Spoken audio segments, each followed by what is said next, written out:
Hello बच्चों, welcome to smart education. और फिर से एक नए वीडियो में आपका स्वागत है। और हम चल के ले रहे हैं standard 12 chemistry gold board exam 2026 और 27, जिसमें chapter 6 hello alkane and hello arene. ये 7 पार्ट आ चुके हैं, ये 8वां पार्ट आज लेके आया हूँ। इसमें पार्ट ए आपको आने वाला है 3 मार्क्स का, पार्ट ए आने वाला है आपका 3 मार्क्स का, पार्ट बी आने वाला है आपका 5 मार्क्स का। और इसके अंदर ऑलरेडी मैं बच्चों यहाँ पे आज हम पढ़ रहे हैं preparation of hello arenes, preparation of hello arenes 6.5। इससे पहले 6.1 2 3 4 सारा का सारा प्लेलिस्ट के अंदर पार्ट 1 2 3 4 5 6 इस तरीके से पूरा का पूरा आपको कंप्लीट थियरी विद बोर्ड के क्वेश्चन एमसीक्यू बहुत सारी चीजें मैं पढ़ा चुका हूँ। वो एक बार देख लेना, समझ लेना, और इसके बाद ये वाला वीडियो देखोगे तो आपको और भी अच्छे से बच्चों समझ जाएगा। तो हम शुरुआत करते हैं preparation of hello arenes, preparation of hello arenes. तो सबसे पहले हेलो एरीन किसको बोलते हैं बेटा? हेलो एरीन किसको बोलते हैं? यानी कि एरीन यानी कि बेंजीन रिंग बेटा। एरीन यानी कि क्या बेटा? Benzene ring 1 2 3। और इसके साथ जुड़ेगा हमारा हेलोजन। क्या जुड़ेगा बेटा? हमारा हेलोजन जुड़ेगा। इसलिए इसको क्या बोलते हैं बच्चों? हेलो एरीन बोलते हैं। क्या बोलते हैं? Hello arene. अभी हमने आगे क्या सीखा बेटा? हेलो अल्केन बनाया। हेलो अल्केन के सारे प्रिपरेशन देख लिए, किस तरह से बनते हैं वो देख लिया। अब हम देखने वाले हैं हेलो एरीन। तो सबसे पहले नंबर 1 मेथड है from hydrocarbon is electrophilic substitution. यानी कि जो भी आपका हाइड्रोकार्बन होगा ये क्या होता है बेटा? Carbon carbon carbon carbon carbon carbon 1 2 3 और ये हाइड्रोजन 1 2 3 और ये हाइड्रोजन 1 2 3 और ये हाइड्रोजन 1 2 3 और ये हाइड्रोजन। तो इस तरीके से बेंजीन रिंग के अंदर बच्चों 1 2 3 और ये हाइड्रोजन 1 2 3 और ये हाइड्रोजन। तो यहाँ पे बच्चों क्या होगा? एक सीधी और सिंपल सी, यहाँ पे हाइड्रोजन नहीं आएगा क्योंकि यहाँ पे 1 2 3 और यहाँ पे 4 आ चुका है बेटा। ओके, तो अब यहाँ पे क्या होने वाला है? हेलो एरीन, यानी कि यहाँ पे किसी एक जगह पे हाइड्रोजन निकलने वाला है और उसके जगह पे क्या जुड़ने वाला है बेटा? हेलोजन जुड़ने वाला है। क्या जुड़ने वाला है? हेलोजन।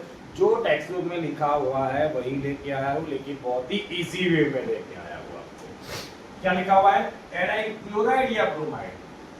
यानी कि आपकी बेंजीन रिंग के अंदर आपको क्या बनाना है लास्ट में? एराइल क्लोराइड या एराइल ब्रोमाइड। एक्स की जगह पे क्लोरीन भी आ सकता है, ब्रोमीन भी आ सकता है। क्यों क्लोरीन ब्रोमीन आते हैं, क्यों आयोडीन नहीं आता, क्यों फ्लोरीन नहीं आता? इसके लिए लास्ट तक आपको प्रॉपर सब कुछ समझ में आ जाएगा बेटा। तो यहाँ पे एराइल क्लोराइड या ब्रोमाइड वो कैसे प्रिपेयर्ड होगा बेटा? Prepared by electrophilic substitution of arene. Electrophilic substitution of arene यानी कि ये मेरा एरीन रिंग है। यहाँ पे हमने क्या लिया है? बेंजीन के ऊपर CH3 सब कुछ यहाँ पे मैं निकाल देता हूँ। यहाँ पे इसे आपको ड्रॉ करने के लिए लिखा हुआ था मैंने, एरीन और एन के साथ जुड़ा हुआ है मिथाइल ग्रुप CH3। तो substitution of arene with chlorine and bromine in the presence of the Lewis acid catalyst like का Fe एंड FeCl3। यानी कि बच्चों यहाँ के मिथाइल और ये जो बेंजीन रिंग है हमारी यहाँ पे जो लिखा हुआ है, इसके साथ मिथाइल बेंजीन के रिएक्शन हम किसके साथ करवाएंगे? हमें बनाना है बेटा, क्या बनाना है? हेलो एरीन बनाना है। क्या बनाना है? Sorry, hello arene. तो अगर मुझे हेलो एरीन बनाना है तो मुझे इस मिथाइल बेंजीन की हेलोजन के साथ रिएक्शन, हेलोजन यानी कि X2, X यानी क्या आ सकता है बेटा? X की जगह पे आ सकता है क्लोरीन और ब्रोमीन। और किसकी प्रेजेंस में बेटा? Fe डार्क या FeCl3, Fe डार्क या FeCl3 आपके टेक्स्ट बुक के अंदर लिखा हुआ है आयन या आयन क्लोराइड, जिसको बोलते हैं लेविस एसिड बोलते हैं। क्या बोलते हैं बेटा?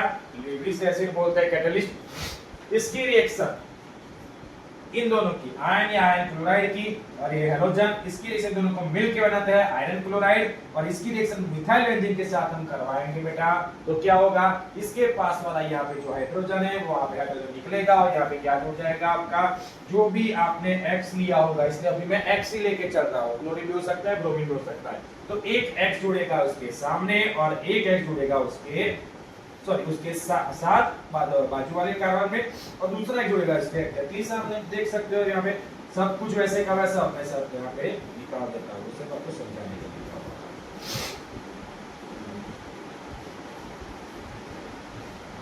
हो गया यहाँ पे आपका बिल्कुल सिंपल सा मिथाइल बेंजीन, ये मिथाइल बेंजीन वैसे का वैसा, और उसके साथ जुड़ जाएगा कार्बन के साथ यहाँ पे हेलोजन, एक जुड़ेगा इसके साथ और एक हेलोजन जुड़ेगा उसके सामने। इस तरीके से जुड़ता है। ऑर्थो एंड पैरा आइसोपर, ये कौन सा बना? मिथाइल ग्रुप के पास वाला इसको बोलेंगे ऑर्थो, एक मिथाइल ग्रुप के सामने वाला इसको बोलेंगे पैरा। यहाँ पे ऑर्थो मेटा पैरा, यहाँ पे ऑर्थो शुरुआत होती है बच्चों ऑर्थो 11 में आप पढ़ चुके हो, 11 के अंदर जीओसी के अंदर आता है बेटा। ऑर्थो एंड पैरा आइसोमर कैसे सेपरेट करेंगे हम? Separated due to the large difference in their melting point. अगर ये ऑर्थो बनेगा ये पैरा बनेगा, वो कैसे हमें समझ में आता है बेटा? ये भी एक नंबर में आ चुका है, difference in their melting point, यानी कि उसका जो मेल्टिंग पॉइंट होता है ना बच्चों, उसके अकॉर्डिंग हम इसको क्या करते हैं बेटा? ऑर्थो पैरा को डिफरेंशिएट करते हैं। अब इसमें क्या है बेटा?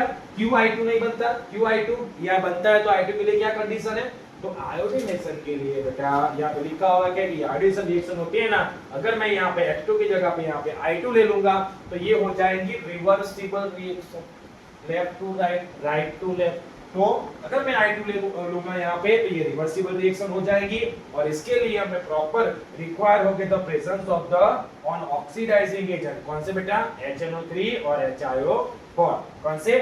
HNO3 और HiO4 to the oxidize HI form. अगर ये कैटलिस्ट लूंगा मैं तभी ये इसका HI फॉर्म, यानी कि यहाँ पे क्या होगा बेटा? H की जगह पे यहाँ पे आ जाएगा और यहाँ पे उसका HI फॉर्म बनेगा to the on oxidizing agent HNO3 and HiO4 to oxidize HI form, जो उसका ऑक्सीडेशन कर HI फॉर्म बनाएगी, और यहाँ पे X की जगह पे आ जाएगा बेटा I, HI form for iodination. इसको क्या बोलते हैं बेटा? आयोडीनेशन। वो भी हम आगे पढ़ने वाले, फ्लोरीनेशन, क्लोरीनेशन, ब्रोमीनेशन, आयोडीनेशन सब कुछ बेटा। अब इसके अंदर तीसरी एक कंडीशन, ये आपको अच्छे से याद रखना है, IMP। दूसरा एक मोस्ट इंपोर्टेंट 1 मार्क का, ये भी IMP। ये क्या है बेटा? फ्लोरो कंपाउंड। ये जो प्रिपरेशन ऑफ हेलो एरिन है ना, जिसमें मैं हेलो की जगह फ्लोरो एरिन नहीं बना सकता। क्यों नहीं बना सकता बेटा? फ्लोरो कंपाउंड में इसलिए नहीं बना सकता, not prepared by this method because due to this reason. कौन सा? ये वाला। क्या रीजन बोलता है बेटा? Due to the high reactivity of fluorine. तो फ्लोरीन की जो रिएक्टिविटी होती है वो कैसी होती है बेटा?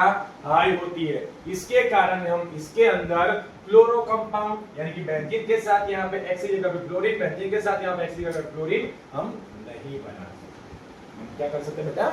नहीं बना सकते। फिर से बिल्कुल सिंपल, आपको हाइड्रोकार्बन का इलेक्ट्रोफिलिक सब्स्टिट्यूशन करवाना है। हमने यहाँ पे मिथाइल बेंजीन लिया है, इसकी रिएक्शन हम हैलोजन के साथ प्लस Fe या FeCl3 आयन या आयन क्लोराइड, जिसको लेविस एसिड बोलते हैं बेटा, उनके साथ रिएक्शन करवाते हैं तो ऑर्थो हेलो एरिन और पैरा हेलो एरिन हमारा जो भी है, ये पूरा जो बनता है वही बनता है। उसके अंदर हमारा ऑर्थो एंड पैरा जो डिफरेंशिएट करते हैं किसके बेस पे करते हैं? मेल्टिंग पॉइंट के बेस पे। किसके बेस पे बेटा? मेल्टिंग पॉइंट के बेस पे करते हैं। और उसके बाद IO2 जो रिएक्शन होती है वो हमारी रिवर्सिबल रिएक्शन होती है, तो जिसके लिए रिक्वायर हमें क्या होता है बेटा? Oxidizing agent. कौन से? HNO3 और HiO4 जो क्या करते हैं? HI फॉर्म को ऑक्सीडाइज करवाते हैं, जिसको बोलते हैं आयोडीनेशन। और इसके अंदर हम फ्लोरो कंपाउंड नहीं बना सकते। क्यों नहीं बना सकते? Because fluorine is a high electronegative. नहीं, फ्लोरीन इज वो तो इलेक्ट्रोनेगेटिव तो है ही, कि फ्लोरीन सबसे ज्यादा इलेक्ट्रोनेगेटिव वो तो हमें मालूम है, लेकिन उसकी क्या बोलते हैं बेटा? Due to the high reactivity of fluorine. Fluorine की रिएक्टिविटी कैसी होती है बेटा? हाई होती है। इसके कारण इसको हम फ्लोरो कंपाउंड में कन्वर्ट नहीं कर सकते। बोलो बात समझ में आई क्या? नहीं? बराबर ना बच्चों? अब देखते हैं आगे वाला एक एग्जांपल। हेलो बच्चों, तो अब हम देखने वाले हैं एग्जांपल 6.4। ये हमारा जो एग्जांपल 6.4 है उसके अंदर 1 2 और 3 रिएक्शन है बेटा। तो तीनों रिएक्शन किस रूल्स के अकॉर्डिंग होती है वो हम देख लेते हैं। Example 6.4 right the product. अगर आपको 11 का थोड़ा सा भी कॉन्सेप्ट याद है, Markovnikov rule, anti Markovnikov rule, उसके अकॉर्डिंग ये रिएक्शन होती है। नहीं मालूम, टेंशन मत लो, हो जाएगा बिल्कुल बिंदास।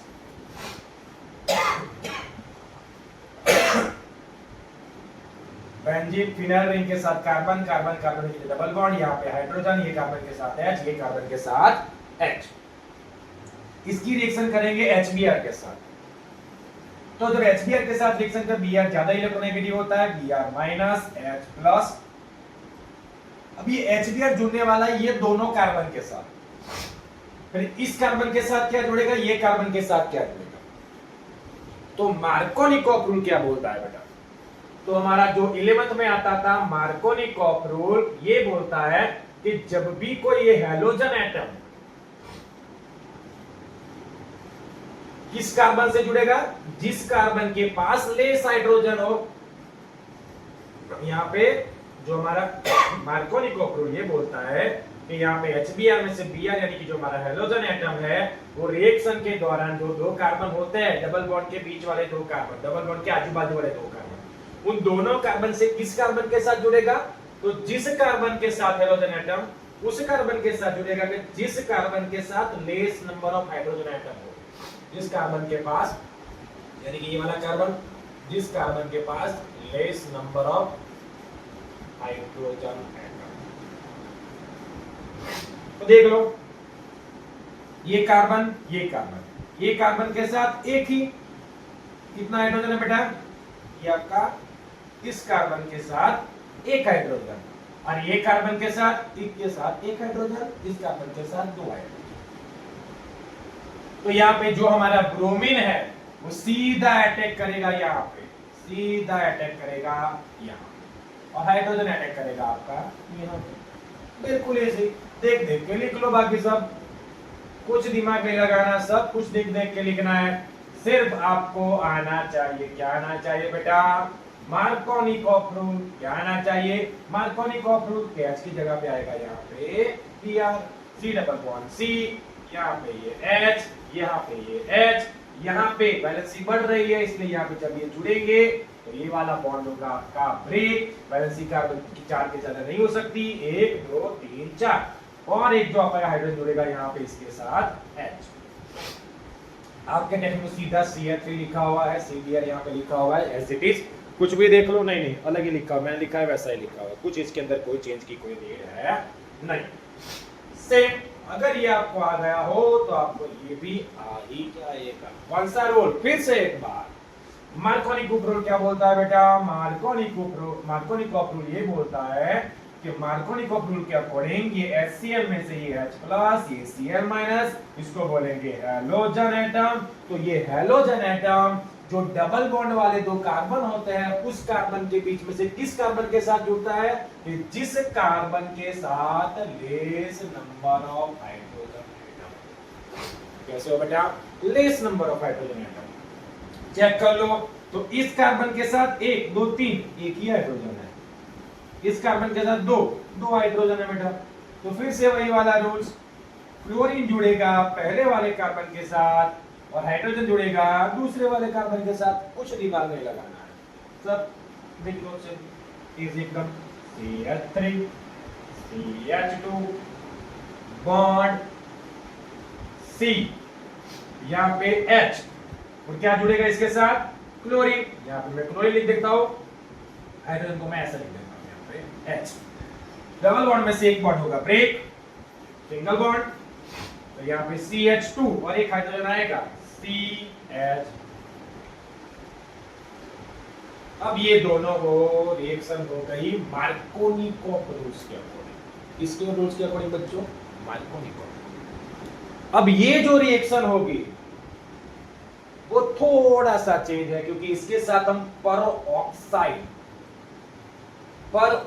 कैटलिस्ट का यहाँ पे यूज करने वाला है। और जो पर ऑक्साइड इफेक्ट अगर आपको याद आ रहा हो बच्चों, तो वो थी हमारी एंटी मार्कोनी कॉपरूल। कौन सा था हमारा एंटी मार्कोनी कॉपरूल, तो एंटी मार्कोनी कॉपरूल बेटा ये बोलता है कि जो आपका हैलोजन एटम होता है ना, वो इस बार किस कार्बन के साथ जुड़ेगा, जिस कार्बन के साथ more number of hydrogen atom हो, more number of hydrogen atom. वही वाला ये बॉन्ड होगा ब्रेक, यहाँ पे मैं करवाऊंगा ब्रेक, ये Br माइनस H प्लस, ज्यादा नेगेटिव अपनी तरफ खींचेगा माइनस, ये प्लस हो जाएगा यहाँ से खींचेगा। तो अब क्या सीखा, एंटी मार्कोनी कॉपरूल्स के अकॉर्डिंग जो हैलोजन एटम है वो उस कार्बन से जुड़ेगा जिस कार्बन के साथ more number of hydrogen atom. क्या हो बेटा, ज्यादा हाइड्रोजन एटम। कहां दिख रहे हैं यहाँ पे आपको, डबल बॉन्ड के आजू बाजू वाले दो कार्बन, ये रहे आजू बाजू दो कार्बन, एक कार्बन के साथ एक हाइड्रोजन, एक कार्बन के साथ 2 हाइड्रोजन। तो इस बार जो आपका Br जुड़ने वाला है वो जुड़ेगा इस कार्बन के साथ, H+ जुड़ेगा इस कार्बन के साथ। बस लिख लो वैसे का वैसा बिल्कुल, 1 2 3 CH2, उसके बाद बॉन्ड C, उसके बाद यहाँ पे H, और क्या जुड़ा इसके साथ बेटा, इसके साथ CH, और दूसरा भी क्या जुड़ गया तो CH2, 2 एक है 3, और एक यहाँ पे कार्बन, ये वाला बॉन्ड होगा ब्रेक, CH2, तो यहाँ पे CH2, और दूसरा क्या जुड़ा बेटा उसके साथ Br। चेक कर लो कार्बन 2 3 और ये 4। तो इस तरीके से भी आप लिख सकते हो बेटा। लिखने का तरीका ऐसा भी हो सकता है, आप Br को ऐसे भी इस तरीके से इसके ऊपर भी ऐसे लिख सकते हो, आपकी मर्जी। 2 3 और 4, बस चेक करते रहना बेटा। देखो यहाँ पे एक छोटी सी गलती हो गई, यहाँ पे क्या गलती हो गई, 1 2 और 3, कार्बन की वजह से कितनी होगी बेटा 3, ये नहीं हो सकती। तो यहाँ पे क्या होगी बेटा, यहाँ पे आपका सॉरी 3 का से यहाँ पे 2 हाइड्रोजन है बराबर, 2 3 और 4 सॉरी। तो यहाँ पे इस तरीके से आपका जो बना लास्ट एंड फाइनल प्रोडक्ट, और इस रिएक्शन को बोलते हैं, लास्ट वाले को 3 नाम है इसके बेटा, anti Markovnikov rule, Markovnikov, anti Markovnikov rule. दूसरा इसको बोलते हैं बेटा खरास इफेक्ट भी बोलते हैं, खरास नाम के साइंटिस्ट अगर आपको याद हो तो। दूसरा इसको बोलते हैं पर ऑक्साइड इफेक्ट, यहाँ पे पर ऑक्साइड का यूज हुआ इसलिए पर ऑक्साइड। देखा कितना इजी है, देखा बेटा कितना सिंपल है। एक बार अच्छे से रिवाइज कर लेते हैं बेटा। 2 रूल्स के अकॉर्डिंग जाना है, Markovnikov rule, anti Markovnikov rule. तो इन दोनों के अंदर जो दोनों कार्बन डबल बॉन्ड के आजू बाजू वाले दोनों कार्बन की रिएक्शन HBr के साथ हम करवाते हैं, तो मार्कोनिकॉफ रूल्स के अकॉर्डिंग जो HBr में से Br और H+ कैसे जुड़ते हैं, तो जिस हैलोजन एटम जिस कार्बन से जुड़ा हुआ हो, हैलोजन एटम उस कार्बन से जुड़ेगा जिस कार्बन के साथ लेस नंबर ऑफ क्या होगा हाइड्रोजन। यहाँ पे लेस नंबर हाइड्रोजन यहाँ पे है, और यहाँ पे less number of hydrogen atom यहाँ पे। कम हाइड्रोजन होंगे वहां पे क्या जुड़ेगा बेटा आपका ब्रोमीन क्लोरीन यानी कि हैलोजन ग्रुप जुड़ेगा। और तीसरे के अंदर क्या बोला, एंटी मार्कोनिकॉफ रूल के अकॉर्डिंग जो हैलोजन एटम है वो उस कार्बन के साथ जुड़ेगा जिस कार्बन के साथ bond number of hydrogen atom हो। तो यहाँ पे इस कार्बन के साथ ज्यादा हाइड्रोजन थे तो यहाँ पे जुड़ गया इसके साथ Br, और इस कार्बन के साथ क्या जुड़ गया H तो था, दूसरा एक इसके साथ। और लास्ट वाली जो रिएक्शन है उसको 3 नाम बोलते हैं बेटा, एंटी मार्कोनिकॉफ रूल, खरास इफेक्ट और पर ऑक्साइड इफेक्ट। क्या बोलते हैं उसको, एंटी मार्कोनिकॉफ रूल, खरास इफेक्ट और पर ऑक्साइड इफेक्ट। तो इस तरीके से आपको ये पूरा proper numericals I hope so बहुत ही अच्छे तरीके से आपको समझ में आ गया होगा, और 11th थोड़ा रिवाइज मस्त हो गया होगा, गारंटी। गुस्सेट और बोर्ड के बेस पे इस टाइम के MCQ सीधे सीधे आ जाएंगे, मार्कोनिकॉफ रूल और एंटी मार्कोनिकॉफ रूल्स के अकॉर्डिंग। किसी को बना देंगे बेटा, MCQ नीचे रख देंगे A B C और D। नहीं भी पढ़े हो तो अगर ये 3 एग्जाम्पल अच्छे से समझ लिए तो आपका कल्याण हो जाएगा। ओके बच्चों, अब तो आपको मालूम है मैं क्या बोलने वाला हूँ। जो ये आज हम पढ़े हैं प्रिपरेशन ऑफ हेलोएरिन और ये एग्जाम्पल 6.4 एक बार अच्छे से देख लो, देख लिया है तो समझ लो, समझ लिया है तो लर्न कर लो, क्योंकि अपना एक ही मोटो है, एक ही गोल है कि वीडियो देखते देखते आपको पूरा केमिस्ट्री लर्न हो जाना चाहिए। और आपको अगर लगा हो कि इस वीडियो को देखने के बाद कुछ भी आपका केमिस्ट्री का थोड़ा सा भी नॉलेज इंक्रीज हुआ है, आपको कुछ नया सीखने को मिला है, तो आपको क्या करना है बेटा, सबके साथ ये वाला जो मेरा वीडियो है प्रिपरेशन ऑफ हेलोएरिन और right the product of the most important 2 rule, Markovnikov rule और एंटी मार्कोनिकॉफ रूल को क्या करना है बच्चों, जितने भी एग्जाम देने वाले हैं 2026 और 7 में बच्चों के साथ, स्टूडेंट के साथ शेयर करना है। ओके बच्चों, थैंक यू।